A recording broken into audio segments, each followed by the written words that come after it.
Ang alamat ng bahaghari.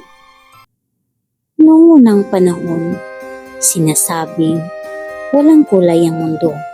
Ang langit ay kulay abo, ang lupa ay maputla, at ang mga tao ay namumuhay na tila walang sigla. Hanggang sa dumating ang 7 lihim na anak ng liwanag. Sa kaharian ng ulap, nakatira ang isang diwata na nagngangalang Hiraya. Siya ang tagapag-ingat ng liwanag ng araw. Ngunit nalungkot siya nang makita niyang sa tuwing uulan, nawawala ang saya ng mga tao. Isang araw, tinawag niya ang 7 sinag ng araw at binigyan ng anyok. Sila ay naging 7 magkakapatid.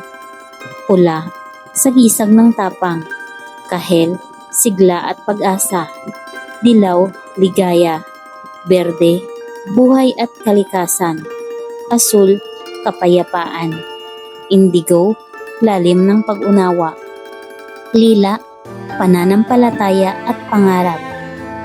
Ngunit may kondisyon si Hiraya. Bumaba kayo sa mundo tuwing pagkatapos ng ulan. Ipaalala ninyo sa mga tao na may liwanag matapos ang dilim.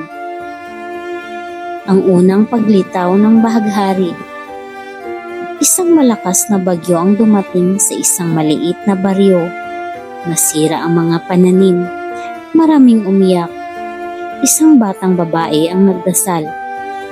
Sana po may senyales na hindi kami pinapabayaan. Narinig iyon ni Hiraya. Pagkatapos ng ulan, hinawi ng araw ang makakapal na ulap. Isa-isa, bumaba ang 7 magkakapatid at naghawa kamay sa kalangitan. Bumuo sila ng isang makulay na tulay mula bundok hanggang dagat. Napatingala ang mga tao. Bahaghari, sigaw ng bata. Sa unang pagkakataon, nakita nila ang kulay. Sa unang pagkakataon, naniwala silang lilipas din ng unos. Simula noon, tuwing may ulan at sisikat ang araw, lumilitaw ang bahaghari, hindi lamang bilang ganda sa langit, kundi bilang paalala. Ang luha ay parang ulan, ang pag-asa ay parang araw. Kapag nagsama ang dalawa, nabubuo ang pinakamagandang himala.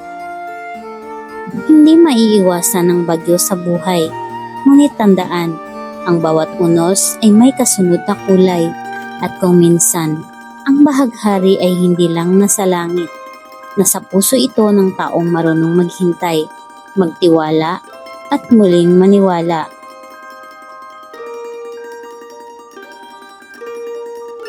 Bakit nga ba tinawag na bahaghari ang rainbow? Mula sa salitang ugat, ang salitang bahaghari ay pinaniniwalaang nagmula sa 2 bahagi.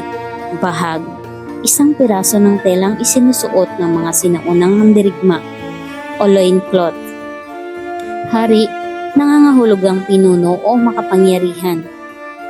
May paniniwalang ang makulay na arko sa langit ay parang makulay na bahag ng isang hari na nakasabit sa himpapawid, isang sagisag ng kapangyarihan at kagandahan. Kaugnayan sa mga sinaunang paniniwala. Sa ilang lumang paniniwala sa Pilipinas, ang bahaghari ay tulay ng mga diwata at espiritu, sinturon o palamuti ng isang makapangyarihang nilalang, senyales ng pagtatapos ng galit ng kalikasan matapos ang bagyo. Kaya't ang bahaghari ay hindi lang simpleng pangalan, ito ay may halong mitolohiya at paggalang sa kalikasan. Sa siyentipikong paliwanag naman, sa science or agham, ang bahaghari ay nabubuo kapag may ulan, mga patak ng tubig sa hangin, plus sikat ng araw. Nababasag at nahahati ang liwanag sa 7 kulay. Pero kahit may paliwanag ang siyensa, nananatiling mahiwaga ang pangalan nito sa ating kultura.